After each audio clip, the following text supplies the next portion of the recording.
آج ہم گفتگو مسجد کی توسیع کے اس مقام پر کر رہے ہیں کہ کئی صدیوں میں مسجد کے پھیلاؤ کی وجہ سے یہ قبروں والا حصہ جو حضور صلی اللہ علیہ وآلہ وسلم کی قبر، ان کے دو خلفاء اور ان کی اہلیہ محترمہ کی قبروں کے حصے تھے، یہ سارا حجرہ مسجد کے اندر آ گیا۔ مسجد نبوی کا معروف سبز گنبد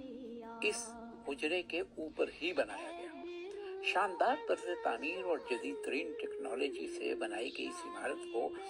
ہر چیز انتہائی خوبصورتی اور مبالغہ آرائی کے بغیر بھی کہیں تو یہ عمارت دور سے انتہائی دلکش لگتی ہے۔ اس مسجد میں اندر سے لے کے باہر تک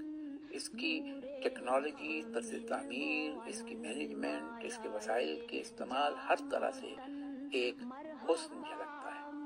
اپنے احاطوں سے اس کے صحن تک اور دیدہ زیب زر و جواہرات سے مزین چھتوں تک، اس کے حجم اور اس کی بلندی سے لے کر اس کے گنبدوں اور میناروں تک، اس کے صحنوں اور اس کی چھتریوں سے لے کر اس کی چھت تک، اس کی روشنیوں اور ساؤنڈ سسٹم سے لے کر اس کی ٹھنڈک اور اس کی راحت تک، اس کی دیواروں، اس کے فرش سے لے کر اس کے دروازوں اور سیڑھیوں تک، یہاں تک کہ اس کے ستونوں اور غالیچوں کی آرائش کو بھی الفاظ میں بیان نہیں کیا جا سکتا۔ اس مسجد کے ایک ترجمان نے ایک مرتبہ اپنے ایک انٹرویو میں بتایا کہ اس کمپاؤنڈ میں 250 میناروں پر خودکار چھتریاں لگائی گئی ہیں تاکہ عبادت گزار شدید دھوپ اور بارش سے بچ سکیں۔ ان چھتریوں میں پانی کی نکاسی کا انتظام بنایا گیا ہے اور ہر ایک 143 مربع میٹر 143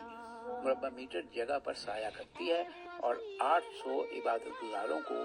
موسم کی سختیوں سے بچاتی ہے۔ ہم نے ایک الگ پروگرام میں اس مسجد نبوی کے دروازوں کا ذکر کیا ہے، لیکن یہاں بالکل مختصر کہ فی الحال مسجد کے آرکیٹیکچرل ڈیزائن کے مطابق 41 دروازے ہیں اور ہر دروازے کے اوپر ایک پتھر کا کتبہ لگا ہے جس پر لکھا ہے کہ امن اور سلامتی کے ساتھ داخل ہوں، جو کہ قرآن کی